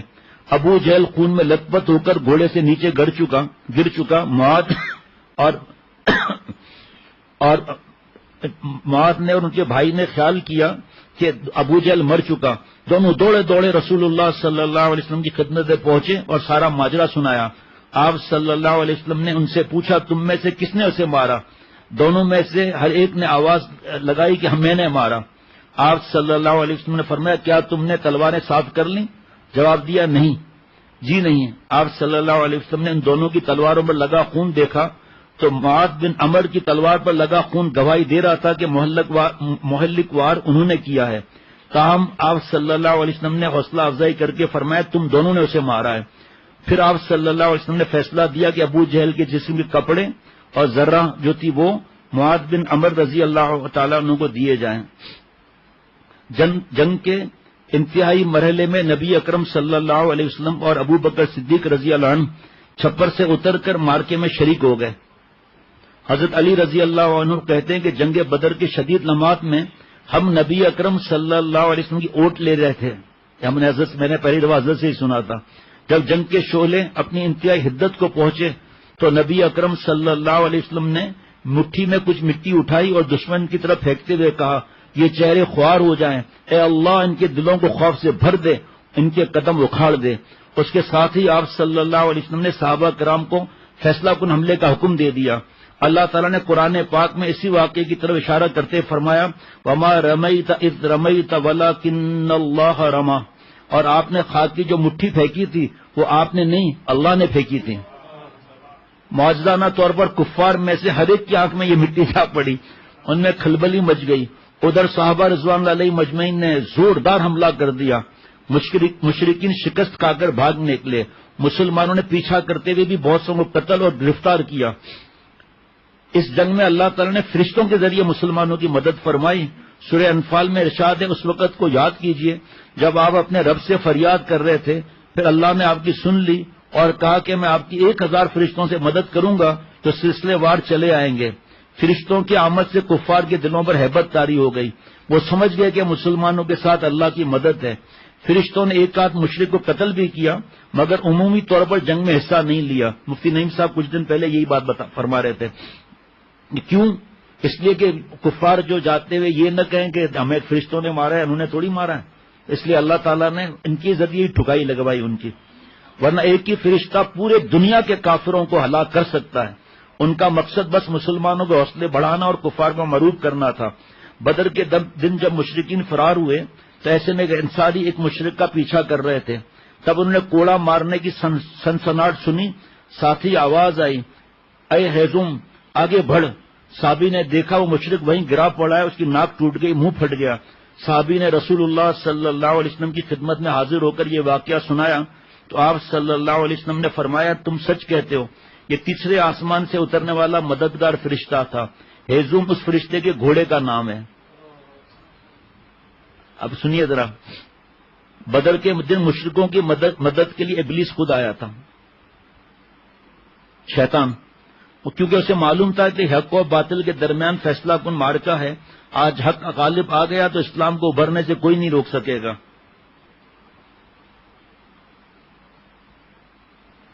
عام حالات میں ابلیس سامنے آ کر برے سے برے آدمی کی بھی مدد نہیں کرتا، مگر اس دن کفر کو پسبائی سے بچانے کے لیے ابلیس اتنا فکر مند تھا، خود ایک مشرک سردار سراقہ بن مالک کنانی کی شکل میں شیطانوں کی پوری فوج کے ساتھ آیا ہوا تھا۔ ابلیس نے مشرکوں کا حوصلہ بڑھانے کے لیے جنگ کے آغاز میں کہا تھا، آج کوئی تم پر غالب نہیں آ سکتا، میں تمہارے حامی ہوں۔ لیکن جب جبریل علیہ السلام دوسرے فرشتوں کے ساتھ مسلمانوں کی مدد کے لیے نازل ہوئے تو ابلیس اپنے چیلوں سمیت بدحواس ہو کر بھاگ نکلا۔ مشرکین مکہ یہی سمجھے کہ سراقہ بھاگا ہے۔ جنگ میں شکست کھا کر مکہ پہنچے تو انہوں نے سراقہ کو خوب برا بھلا کہا اور بولے تم سب سے پہلے صفیں توڑ کر بھاگ نکلے اور جنگ میں ہمیں مروا دیا۔ سراقہ حیران ہو کر بولا مجھے کچھ بھی معلوم نہیں، میں تو میدان بدر میں گیا ہی نہیں، مگر مشرکین سمجھے کہ سراقہ جھوٹ بول رہا ہے۔ امیہ بن خلف کا قتل، کفار کی شکست اور پسبائی کے وقت کچھ مسلمان دشمن کا چھوڑا ہوا سامان جمع کر رہے تھے، ان میں عبد الرحمن بن عوف، یہ بڑا دل تھام کے سننا ہے اور ایسا مزیدار بھی اور آخر میں لفظ بھی مزیدار ہے، ان میں عبد الرحمن بن عوف رضی اللہ تعالیٰ عنہ بھی تھے، انہوں نے زرعیں اٹھائی ہوئی تھی، ایسے میں ان کی نظر قریش کے سردار امیہ بن خلف اور اس کے بیٹے پر پڑ گئی، دونوں افراتفری کی حالت میں ادھر ادھر بھاگ رہے تھے، امیہ نے بھی انہیں دیکھ لیا، دونوں چونکہ ماضی کے زمانے میں دوست رہے تھے اس لیے امیہ نے پکارا کہ ابن عوف میں تمہارے لیے ان زروں سے بہتر رہوں گا، کہ آپ صلی اللہ علیہ وسلم کے جو مال غنیمت تھا وہ اٹھانے کا حکم تھا۔ مجھے اتنی ہنسی آ رہی تھی، واقعہ مزیدار، آگے ہنسی، اس لیے امیہ نے پکار کر کہا ابن عوف میں تمہارے ان زروں سے بہتر رہوں گا، مراد یہ تھی کہ ہمیں پکڑ لو تاکہ میں اور میرا بیٹا مسلمانوں کے ہاتھوں قتل ہونے سے بچ جائیں اور تمہیں ہماری رہائی کا فدیہ مل جائے جو زروں کی قیمت سے زیادہ ہوگا، فدیہ ملے گا۔ حضرت عبد الرحمن بن عوف رضی اللہ عنہ نے فوراً زریں پھینک دی اور امیہ اور اس کے بیٹے کا ہاتھ تھام کر ساتھ لے چلے۔ تب حضرت بلال رضی اللہ عنہ کی نظر امیہ پر پڑی، یہ وہی امیہ بن خلف تھا جو مکہ میں ان کا آقا تھا اور ان پر درندوں کی طرح ظلم و تشدد کیا کرتا تھا۔ امیہ کو دیکھتے ہی حضرت بلال رضی اللہ تعالیٰ عنہ کو وہ سب مظالم یاد آ گئے، ان کا خون کھول اٹھا اور وہ چلائے مسلمانوں یہ رہا کافروں کا سردار امیہ بن خلف، یہ آج بھی بچ گیا تو سمجھو میں نہ بچا، کہ آج بھی بچ گیا سمجھو میں نہ بچا۔ حضرت عبد الرحمن بن عوف رضی اللہ تعالیٰ عنہ حیران ہو کر بولے بلال یہ میرے قیدی ہیں، کیا تم انہیں قتل کرو گے؟ مگر حضرت بلال رضی اللہ تعالیٰ عنہ نے توجہ نہ دی اور پکارتے رہے انصاریوں اے اللہ کے دین کے مددگاروں، یہ رہا کافروں کا سردار امیہ بن خلف، یہ آج بھی بچ جائے تو سمجھو میں نہ بچا۔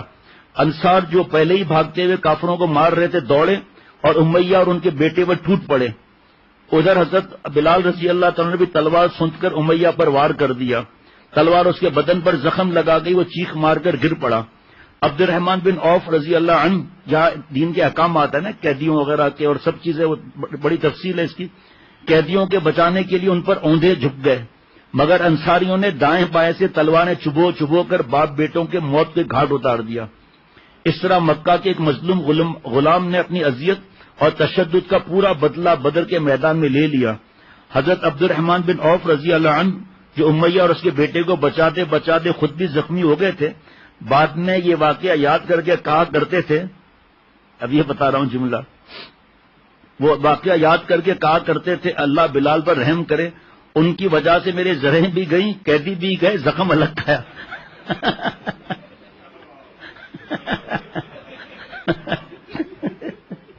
اور اتنا مزہ آ رہا ہے دوپہر سے، میری زرہیں بھی گئی، میرے قیدی بھی گئے، کیونکہ فدیہ ہوتا نا ان کا، اور زخم الگ لگا۔ اس لیے بتانا ضروری تھا کہ یہ ہنسنے والا جملہ ہے، لیکن اس لیے بتا دیا تاکہ پتا چلے۔ اور جتنے بدر کے صحابہ رضوان اللہ علیہ مجمعین تھے، سب کے گھر کا خرچہ اکیلا حضرت عبد الرحمن بن عوف رضی اللہ عنہ اٹھاتے تھے، اس میں جو بیوہ تھیں اور جو بھی تھے سب کا خرچہ۔ لڑائی کا ہنگامہ تھم گیا تو نبی اکرم صلی اللہ علیہ وسلم نے ابو جہل کی لاش تلاش کرنے کا حکم دیا۔ حضرت عبداللہ بن مسعود رضی اللہ تعالیٰ عنہ نے اسے ڈھونڈ نکالا، دیکھا کہ ابھی اس میں کچھ رمق باقی ہے، اور انہوں نے اپنا پاؤں اس کی گردن پر رکھ کر کہا، او اللہ کے دشمن، دیکھا آج اللہ نے تجھے رسوا کر کے چھوڑا۔ یہ کہہ کر اس کا سر دھڑ سے الگ کر دیا، اور نبی اکرم صلی اللہ علیہ وسلم کی خدمت میں لا کر بولے، اللہ کے رسول، یہ ہے اللہ کے دشمن ابو جہل کا سر۔ میرے پیارے شیخ نے فرمایا تھا کہ اس بدماش نے جب سر کاٹا جا رہا تھا تو اس بدبخت نے کہا تھا مجھے یہاں سے کاٹو، یہاں سے نہ کاٹو، تاکہ آپ صلی اللہ علیہ وسلم کے پاس جب سر پہنچے تو میرا سر اس میں بھی اونچا ہو۔ اتنا بدماش کو سرداری کا تکبر تھا۔ آپ صلی اللہ علیہ وسلم نے فرمایا بڑائی ہے بس اس ذات کے لیے جس کے سوا کوئی معبود نہیں۔ آپ صلی اللہ علیہ وسلم نے ابو جہل کی تلوار حضرت عبداللہ بن مسعود رضی اللہ عنہ کے عطا فرما دی، پھر ابو جہل کی لاش کے پاس چل کر گئے، فرمایا یہ اس امت کا فرعون تھا، یہ اس امت کا فرعون تھا۔ نبی اکرم صلی اللہ علیہ وسلم اور حضرت ابو بکر صدیق رضی اللہ عنہ مشرکین کے لاشوں کے درمیان چلتے ہوئے رزمیہ اشعار پڑھ رہے تھے، حضور صلی اللہ علیہ وسلم اشعار پڑھ رہے تھے۔ حضور صلی اللہ علیہ وسلم ابتدائی مسئلے کا ٹکڑا پڑھتے اور حضرت ابو بکر رضی اللہ تعالیٰ سے یوں پکارتے، آپ فرماتے ہم سر پھاڑ دیتے ہیں، اور ان لوگوں کے جو ہم پر سختی کرتے تھے وہ سرکش اور ظالم تھے۔ غزوہ بدر کے دوران صحابہ رضوان اللہ علیہ مجمعین نے آپ صلی اللہ علیہ وسلم کے بعض معجزات دیکھے۔ عین لڑائی کے وقت حضرت عکاشہ بن محصن رضی اللہ عنہ کی تلوار ٹوٹ گئی، آپ صلی اللہ علیہ وسلم نے انہیں ایک لاٹھی دے کر فرمایا عکاشہ اس سے لڑو۔ انہوں نے جو ہی آپ صلی اللہ علیہ وسلم سے وہ لاٹھی لی، وہ ایک تیز دھار تلوار بن گئی۔ حضرت عکاشہ رضی اللہ تعالیٰ عنہ اس سے لڑتے رہے۔ حضرت رفاع بن مالک رضی اللہ عنہ کی آنکھ میں ایک تیر لگا اور آنکھ پھوٹ گئی، آپ صلی اللہ علیہ وسلم نے ان کی آنکھ میں اپنا لعاب دہن ڈال دیا، جس سے آنکھ فوراً ٹھیک ہو گئی اور پھر کبھی اس میں کوئی تکلیف ہی نہیں ہوئی۔ غزوہ بدر میں خونی رشتوں کو ایمان کے سامنے قربان کرنے کے عجیب و غریب واقعات پیش آئے تھے۔ حضرت ابو عبیدہ بن جراح کے سامنے ان کا باپ آ گیا، ایک بار تو چھوڑ دیا مگر دوسری بار ایمانی غیرت نے للکارا، ہر رشتہ بھلا کر باپ کی گردن اڑا دی۔ حضرت عمر فاروق رضی اللہ تعالیٰ عنہ کی تلوار اپنے ماموں کے خون سے رنگین ہوئی۔ مشرکوں کے ساتھ یہ واقعہ نہیں، اس قسم کے اور واقعات حضرت بنواتے تھے کہ جانیں دے دی، اپنے رشتے چھوڑ دیے، اور یہاں گناہ میں ڈوبے ہوئے غیر شرعی تقریبات سے نہیں بچتے۔ اسلام لانے کے بعد یہی مشرکوں کے ساتھ حضرت ابو بکر صدیق رضی اللہ عنہ کے بڑے بیٹے عبد الکعبہ بھی تھے جو اس وقت مسلمان نہیں ہوئے تھے۔ اسلام لانے کے بعد یہی عبد الرحمن بن ابو بکر کہلائے۔ جب یہ مسلمان ہوئے تو ایک دن اپنے والد حضرت ابو بکر صدیق رضی اللہ تعالیٰ سے کہنے لگے، ابا جی بدر کی لڑائی میں آپ کئی مرتبہ میرے زد میں آئے مگر ہر بار میں نے آپ کو چھوڑ دیا۔ حضرت ابو بکر رضی اللہ عنہ نے برجستہ جواب دیا، مگر بیٹا اگر تم اس دن میری عزت میں آتے تو میں لحاظ ہرگز نہ کرتا. اللہ تعالیٰ اپنی رحمت سے مجھے اور ہم سب کو اللہ والا بنائے، عافیت سے رکھے. یہ بیان ہو چکا ہے، اس کو مختصر کرتا ہوں کہ جب ہجرت کے لیے آپ صلی اللہ علیہ وسلم تشریف لے گئے تو کفار بڑے جھلائے، پریشان ہوئے، یقین نہیں آتا تھا کہ اتنے لشکر کے باوجود ایسے نکل گئے. گھر گھر تلاش کرتے پھر رہے تھے. پھر آپ کو یاد ہوگا کہ ابو جہل نے حضرت ابو بکر صدیق رضی اللہ تعالیٰ عنہ کی بیٹیا حضرت اسما رضی اللہ تعالیٰ عنہ کو زور سے تھپڑ مارا کہ بالی کان سے نکل کر زمین پر گر گئی. پھر انہوں نے کھوجیوں اور سوراخ رسانوں کو 100 اونٹ کا لالچ دے کر بھیجا. غار سور تک یہ کھوجی پہنچ گئے تھے اور انہوں نے کہا تمہارا مطلوبہ شخص اس غار سے آگے نہیں بڑھا ہے. اور ان کی بات غلط بھی نہیں تھی، کیونکہ رسول اللہ صلی اللہ علیہ وسلم اور ان کے رفیق سفر واقعی اسی غار کے اندر تھے اور قریش ان کے سروں پر کھڑے تھے. یہاں تک کہ حضرت ابو بکر رضی اللہ تعالیٰ نے جب ان کے قدموں کو غار کے منہ پر حرکت کرتے ہوئے دیکھا تو ان کی آنکھوں میں آنسو آ گئے. جو پھر آپ صلی اللہ علیہ وسلم نے نصیحت فرمائی تھی کہ گھبراؤ مت، اللہ ہمارے ساتھ ہیں.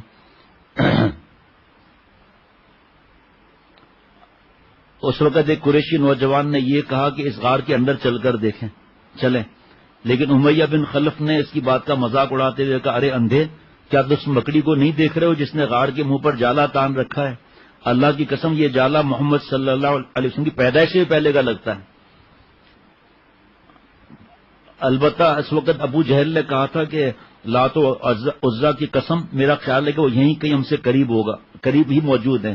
وہ ہماری سب باتیں سن بھی رہے ہیں، اتنا قریب ہوں گے اور ہماری ساری کاروائیاں دیکھ رہے ہوں گے، لیکن ان کے جادو نے ہمارے آنکھوں میں پردہ ڈال دیا ہے. بہرحال وہ تلاش سے تھکتے نہیں تھے اور انہوں نے اعلان کر دیا کہ جو مردہ یا زندہ نعوذ باللہ آپ صلی اللہ علیہ وسلم کو لائے گا تو 100 بہترین عمدہ نسل کے اونٹ دیے جائیں گے. سراقہ بن مالک مکہ مکرمہ کے قریب ایک مجلس میں بیٹھا ہوا تھا. اس نے جب یہ سنا تو اس نے جان بوجھ کر کہا کہ مجھے زیادہ، ان کو پتا تھا ان چیزوں کا کھوج لگانے کا، تو کہا اللہ کی قسم ابھی میرے سامنے سے 3 آدمی گزرے ہیں، میرا خیال ہے کہ وہ محمد صلی اللہ علیہ وسلم، ابو بکر اور تیسرا شخص ان کو راستے دکھانے والا ہے. لیکن سراقہ نے یہ سن کر اور کہا وہ انعام تو یہ لے جائے گا. کہا نہیں، وہ فلاں قبیلے کے لوگ ہیں جو اپنی ایک گمشدہ اونٹنی کو تلاش کرتے پھر رہے ہیں، شاید وہی ہوں. وہ خاموش ہو گئے. تھوڑی دیر کے بعد سراقہ چپکے سے اٹھا اور پیچھے تلاش کے لیے چلا گیا اور تیزی سے گھوڑا دوڑایا، ذرہ پہنی، ہتھیار گلے میں لگائے اور گھوڑے پر سوار ہو کر بھاگا. سراقہ اپنے قبیلے کے چند ماہر گھڑ سواروں اور مشہور بہادروں میں سے تھا. اس کا قد لمبا اور سر کافی بڑا تھا. ایک تجربے کار سوراخ رسا کھوجی تھا.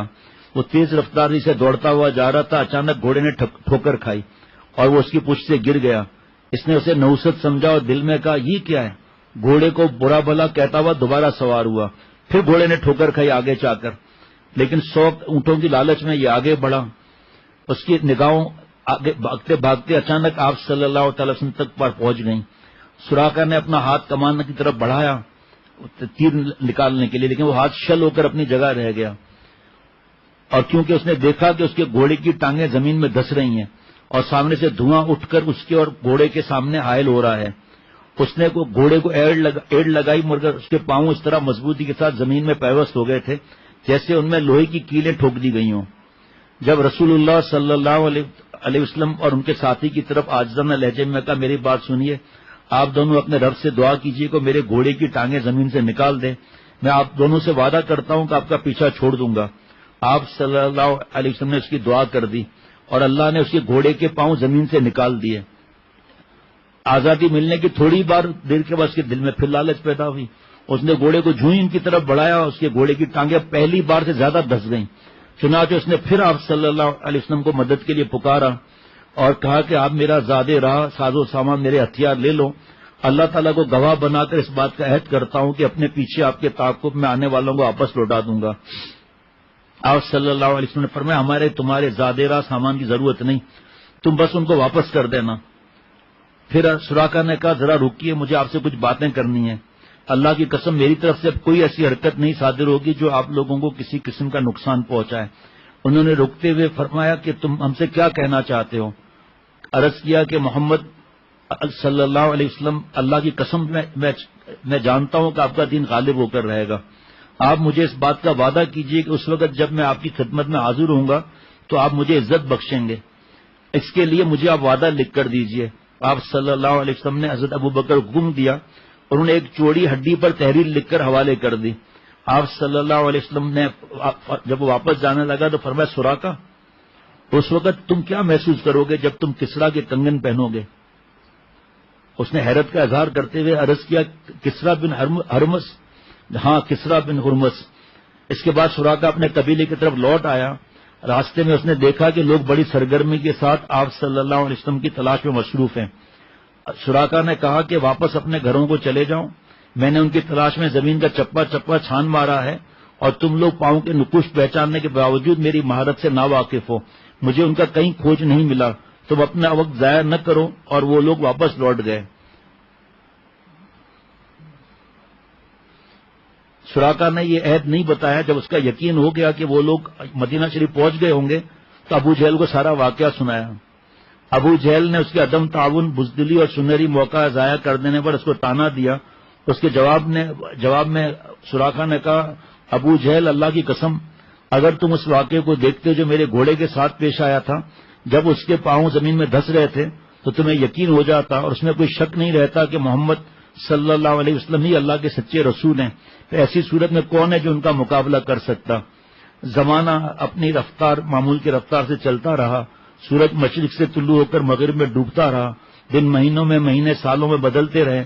یہاں کے حالات نے پلٹا کھایا۔ وقت آ ہی گیا جب حضور صلی اللہ تعالی علیہ وسلم جو بے یار و مددگار، بے کسی اور لاچاری کی حالت میں رات کی تاریکی میں چھپ کر مکے سے نکلے تھے، اب ہزاروں صحابہ رضوان علیہ مجمعین جیسے جان نثاروں کے ساتھ فاتحانہ اور شان و شوکت سے مکہ میں داخل ہو رہے تھے، اور قریش کے وہ بڑے بڑے مغرور اور متکبر سردار جنہوں نے زمین کو اپنے ظلم اور سے بھر دیا تھا، خوف اور گھبراہٹ کے ساتھ ان کے سامنے کھڑے رحم و کرم کے ساتھ جان بخشی کی بھیک مانگ رہے تھے اور عرض کر رہے تھے کہ تمہارے ساتھ کیا سلوک کریں گے۔ آپ صلی اللہ علیہ وسلم نے فرمایا جاؤ، کچھ بھی نہیں، لا تثریب علیکم اليوم۔ اس وقت سراقہ نے اپنی سواری تیار کی، اس پر سوار ہو کر چل پڑا تاکہ بارگاہ رسالت میں حاضر ہو کر دائرہ اسلام میں داخل ہونے کا اعلان کریں۔ اس وقت اس کے ہاتھ میں وہ تحریری عہد نامہ تھا جو 10 سال پہلے آپ صلی اللہ علیہ وسلم نے اس کو لکھ کر دیا تھا۔ حضرت سراقہ رضی اللہ تعالیٰ عنہ بیان فرماتے ہیں میں اس وقت رسول اللہ صلی اللہ علیہ وسلم کی خدمت میں حاضر ہوا جب آپ صلی اللہ علیہ وسلم مقام جیرانہ میں قیام پذیر تھے۔ میں انصار کی ایک جماعت کے ایک دستے میں داخل ہوا جو انصاری سپاہیوں پر مشتمل تھا۔ وہ مجھ کو اپنے نیزوں کے پچھلے سروں سے مار مار کے کہہ رہے تھے دور ہٹ، کیا چاہتا ہے؟ لیکن میں برابر ان کی صفوں کو چیر کر آگے بڑھتا ہوا رسول اللہ صلی اللہ علیہ وسلم کے قریب پہنچ گیا۔ اس وقت آپ صلی اللہ علیہ وسلم اپنی اونٹنی پر تشریف فرما تھے۔ میں نے عہد نامہ اپنے ہاتھ میں لے کر اسے بلند کرتے ہوا کہا یا رسول اللہ صلی اللہ تعالی علیہ وسلم انا سراقہ وہذا کتابک لی، اے اللہ کے رسول صلی اللہ علیہ وسلم میں سراقہ بن مالک ہوں اور یہ وہ وعدہ ہے جو آپ نے مجھ کو لکھ کر دیا۔ آپ صلی اللہ علیہ وسلم فرمایا اے سراقہ میرے قریب آؤ، یہ وعدہ پورا کرنے اور حسن سلوک کا دن ہے۔ پھر اسلام قبول کیا اور آپ صلی اللہ علیہ وسلم کے احسان اور حسن سلوک سے فائدہ اٹھا کر کامیاب لوٹا۔ رسول اللہ صلی اللہ علیہ وسلم کے ساتھ حضرت سراقہ بن مالک رضی اللہ تعالیٰ عنہ کی اس ملاقات کبھی کچھ ہی مہینے گزرے تھے کہ آپ صلی اللہ علیہ وسلم اللہ کے پاس چلے گئے۔ حضرت سراقہ رضی اللہ تعالیٰ عنہ بہت غمگین ہوئے۔ ان کے آنکھوں کے سامنے اس روز کا منظر گردش کرنے لگا جب انہوں نے 100 اونٹوں کے لالچ میں آپ صلی اللہ علیہ وسلم کو شہید کرنے کا ارادہ کر لیا تھا، اور آج ان کا یہ حال تھا کہ دنیا کے سارے اونٹوں کی حیثیت ان کے نزدیک رسول اللہ صلی اللہ علیہ وسلم کے ناخن کے ایک تراشنے اور ذرے کے برابر بھی نہیں تھی۔ حضرت نے ایسے کچھ اور موقع پر فرمایا تھا اسلام سے پہلے کیا، اسلام کے بعد کیا۔ وہ بار بار حضور صلی اللہ علیہ وسلم کی بات کو دہرا رہے تھے، سراقہ اس وقت تمہاری کیا کیفیت ہوگی جب تم کسریٰ کے کنگن پہنو گے، اور ان کو اس بات میں ذرہ برابر شک و شبہ نہیں تھا۔ وہ سوچ کہتے تھے ایک دن وہ ضرور پہنیں گے۔ زمانے کی گردش اور حالات نے تفصیل نہیں، تبدیلی کے عمل کو مسلسل جاری رکھا، یہاں تک کہ مسلمانوں کی خلافت کی ذمہ داری حضرت عمر رضی اللہ تعالیٰ کندھوں پر آ پڑی۔ ان کے عہد مبارک میں مسلمانوں کے لشکر اسلام کی دعوت کو لے کر ایک شہر سے دوسرے شہر، ایک ملک سے دوسرے ملک جانے لگے۔ اور جو ان کی دعوت قبول نہ کرتا اور جزیہ بھی نہ دیتا ان کے مقابلے میں آ جاتا تو اللہ تعالیٰ کی مدد ان کے ساتھ ہوتی. اللہ تعالیٰ یہ لشکر قلعوں پر قلعے فتح کرتے، فوجوں کو شکست پر شکست دیتے، تختوں کو الٹتے اور اموال غنیمت سمیٹتے چلے جا رہے تھے. 22 لاکھ مربع میل کا علاقہ فتح کیا حضرت عمر رضی اللہ تعالیٰ عنہ نے. یہاں تک کہ اللہ تعالیٰ نے ان کے ہاتھوں شاہ نے کسریٰ کی عظیم سلطنت کا خاتمہ کرا دیا، پورا ایران فتح ہو گیا. یہ حضرت عمر رضی اللہ عنہ کی خلافت کے آخری زمانے کی بات ہے. ایک روز حضرت سعد بن ابی وقاص رضی اللہ تعالیٰ عنہ کے قاصد فتح کی بشارت لے کر دربار خلافت میں حاضر ہوئے. وہ اپنے ساتھ مسلمانوں کے بیت مال کے لیے اس مال غنیمت کا خمس بھی ساتھ لائے تھے جس کو غازیان اسلام نے حاصل کیا تھا. جب تمام چیزیں حضرت عمر رضی اللہ تعالیٰ عنہ کے سامنے رکھی گئیں تو آپ انہیں دیکھ کر حیران رہ گئے. ان چیزوں میں کسریٰ کا وہ تاج بھی موجود تھا جس میں قیمتی موتی جڑے ہوئے تھے. اس کے وہ کپڑے بھی تھے جو سونے کے تاروں سے بنے ہوئے تھے. اس کا وہ ہار بھی تھا جس میں جواہرات اور ہیرے جڑے ہوئے تھے. اور اس کے وہ کنگن بھی تھے جن کا مثل کسی آنکھ نے کبھی نہیں دیکھا. اور ان کے علاوہ دوسری بے شمار قیمتی اور نفیس چیزیں بھی اس مال غنیمت میں موجود تھیں. حضرت عمر رضی اللہ عنہ اس قیمتی خزانے کو ایک چھڑی سے جو اس وقت ان کے ہاتھ میں تھی الٹ پلٹ کر رہے تھے. انہوں نے اپنے ارد گرد کے لوگوں کی طرف توجہ ہوتے ہوئے فرمایا جو لوگ یہ مال غنیمت لے کر آئے وہ سب کے سب انتہائی امانت دار لوگ ہیں. خلیفہ کی یہ بات سن کر حضرت علی رضی اللہ تعالیٰ عنہ جو اس وقت وہاں موجود تھے حضرت عمر رضی اللہ تعالیٰ عنہ سے عرض کیا کہ امیر المومنین آپ نے لوگوں کے اموال پر ظلم کر کے قبضہ نہیں کیا، اس لیے آپ کے مامورین اور آپ کی حکومت کے لوگ بھی اس سے بچتے رہے. اگر آپ ان کا مال غلط طریقے سے کھاتے تو وہ بھی لوگوں کا مال غلط طریقے سے کھاتے. وہ وقت تھا جب وہ آپ عمر رضی اللہ عنہ کنگن تلاش کر رہے تھے، نہیں مل رہے تھے، تو جو بورا جھاڑا تو اس سے کنگن نکلے تو فرمایا اب مال پورا ہے. حضرت اس موقع پر حضرت عمر فاروق رضی اللہ عنہ نے حضرت سراقہ بن مالک رضی اللہ عنہ کو اپنے پاس بلایا. پھر ان کو کسریٰ کی قمیص، پائجامہ، قبا اور اس کے موزے پہنائے. اس کی تلوار پٹکا ان کی کمر سے باندھا اور اس کا تاج ان کے سر پر رکھا. پھر دونوں کنگن، جی ہاں دونوں کنگن ان کے ہاتھوں میں پہنائے. اس وقت مسلمانوں نے بلند آواز سے نعرہ تکبیر لگایا، اللہ اکبر اللہ اکبر اللہ اکبر.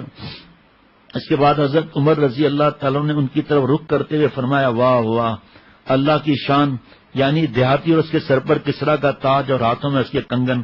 پھر آسمان کی طرف سر اٹھا کر کہا کہ اے اللہ تو نے یہ مال و دولت اپنے رسول اللہ صلی اللہ علیہ وسلم کو نہیں دیا، حالانکہ وہ تیرے نزدیک مجھ سے بہت زیادہ محبوب اور مکرم تھے، اور یہ تو نے مال ابو بکر رضی اللہ تعالیٰ کو بھی نہیں دیا، حالانکہ وہ بھی میرے نزدیک مجھ سے زیادہ محبوب اور مکرم تھے، اور یہ تو نے یہ مال مجھ کو عطا فرمایا. اے میرے معبود میں اس بات سے تیری پناہ چاہتا ہوں کہ یہ مال تو نے مجھے اس کے فریب میں مبتلا کرنے کے لیے دیا ہو. پھر جب تک انہوں نے وہ سارا مال مسلمانوں میں تقسیم نہیں کر لیا اپنی جگہ سے اٹھے بھی نہیں. سبحان اللہ. اللہ تعالیٰ اپنی رحمت سے مجھے اور ہم سب کو اللہ والا بنا دے. ابھی وقت بڑھ گیا ورنہ آج ارادہ تھا حضرت فیلوس دہلمی رضی اللہ تعالیٰ کو پورا واقعہ سنانے کا. پورا تو کیا جو مختصر ہے، قلعے میں کس طرح داخل ہوئے ہیں، کس طرح قلعے میں داخل ہوئے. حضرت فیروز دہلمی رضی اللہ تعالیٰ عنہ جب گردن کاٹ رہے تھے تو غرغرے کی اور چیخ کی آواز آئی. ان کی چچا کی بیٹی تھی جو ظالمانہ اس ظالم نے اپنے پاس رکھی ہوئی تھی. تو گارڈ آ گئے باہر، یہ کیا ہوا کیا ہوا؟ کہ کچھ نہیں تمہارے نبی پر وہی آ رہی ہے. وہ واقعہ کل سناؤں گا انشاءاللہ تعالی. گردن کس طرح کاٹی، کس طرح پھینکی، مسلمانوں کو کیا تھے. درود شریف پڑھ لیں. اللہم صلی علی سیدنا مولانا محمد النبی الامی وعلی آلہ واصحابہ وبارک وسلم. یا اللہ تعالیٰ مجھے اور ہم سب کو معاف فرما دیجئے، ہماری صورت اور سیرت کو اپنے پیار کے قابل بنا. یا اللہ میرے اور ہم سب کے جملہ مقاصد حسنہ پورے فرما. آپ صلی اللہ تعالی علیہ وسلم اور صحابہ رضوان اللہ علیہ مجمعین کے تذکروں کی برکت سے اے اللہ آپ صلی اللہ علیہ وسلم کے صدقے اس بیماری کو ختم فرما دیں. یا اللہ آپ صلی اللہ علیہ وسلم کے صدقے میری اور سب کی پریشانیاں دور فرما. آپ صلی اللہ علیہ وسلم کے صدقے میرے اور سب کے رزق میں برکت عطا فرما. روحانی رزق اور جسمانی رزق میں بھی برکت عطا فرما. آپ صلی اللہ علیہ وسلم کے صدقے جو بیمار ہیں اے اللہ یا کینسر میں یا بلڈ کینسر میں یا گردے بیکار ہونے میں یا یہ جو وائرس میں جو بیمار ہیں سب کو آپ صلی اللہ علیہ وسلم کے صدقے صحت کاملہ عاجلہ مستمرہ عطا فرما اور اس بیماری کو ختم فرما، اور مجھ سمیت ہر مسلمان کو یا اللہ صحت کاملہ عاجلہ مستمرہ عطا فرما، اس بیماری سے، ہر بیماری چھوٹی بڑی سے اے اللہ اپنی رحمت سے حفاظت فرما اور صحت کاملہ عاجلہ مستمرہ عطا فرما۔ اے رب کریم خوف کو دور فرما، اے اللہ مسجدوں کو جب دوبارہ کھلوا دیجئے، دوبارہ سے بیانات شروع کروا دیجئے، اے اللہ اپنی رحمت سے حرمین شریفین کے دروازے نمازیوں کے لیے، طواف والوں کے لیے، عمرے والوں کے لیے کھلوا دیجئے اور حفاظت فرمائیے۔ یا اللہ فرشتوں کے ذریعے حرمین شریفین کی حفاظت فرمائیے۔ اے اللہ آپ صلی اللہ علیہ وسلم کے صدقے ہم سب کے جملہ مقاصد حسنہ پورے فرما، اور ہم سب کو یا اللہ، اور جو موجود نہیں مجھے بھی، سب کو یا اللہ عالم اسلام کو اور ہماری اولاد اور گھر والے قیامت تک کی ضروریات کو یا اللہ اولیاء صدیقین کی آخری سرحد تک پہنچا، جذب فرما، معاف فرما، ہم سب کو اپنا بنا، اپنی اور آپ صلی اللہ علیہ وسلم کی وفاداری نصیب فرما۔ یا اللہ اپنی رحمت سے حضرت والا رحمۃ اللہ علیہ، حضرت میر صاحب رحمۃ اللہ علیہ کی قبروں کو نور سے بھر دیجئے، درجات کو بلند فرمائیے۔ میرے موجودہ شیخ حضرت شاہ عبد المتین صاحب دامت برکاتہ کو کروڑوں جانیں عطا فرما، ان کے گھر والوں پر خاص فضل فرما، ہم سب کو اپنا خاص تعلق نصیب فرما، صلی اللہ علیہ نبی۔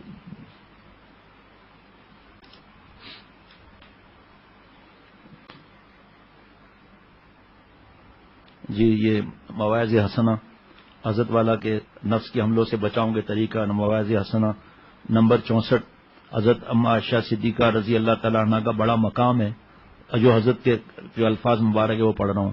حضور صلی اللہ علیہ وسلم کی دنیا سے تشریف لے جانے کے بعد آپ 2200 حدیثیں پڑھایا کرتی تھیں، 2200 حدیثیں ان کی برکت سے امت کو ملی، ہمیشہ 200 شاگرد ہوتے تھے۔ حج کے زمانے میں حضرت اما عائشہ صدیقہ رضی اللہ تعالی عنہ صدیقہ کائنات کے لیے خیمہ لگا دیا جاتا، اس میں صحابیات رضی اللہ عنہن اور دیگر خواتین اندر ہوتی اور مرد باہر ہوتے تھے۔ یہ حضرت والا کے ملفوظ، حضرت والا کے سلسلہ مواعظ حسنہ نمبر 64 نفس کے حملوں سے بچاؤ کے طریقے۔ اللہ تعالیٰ جزاک اللہ، آپ نے جلدی کوشش کی۔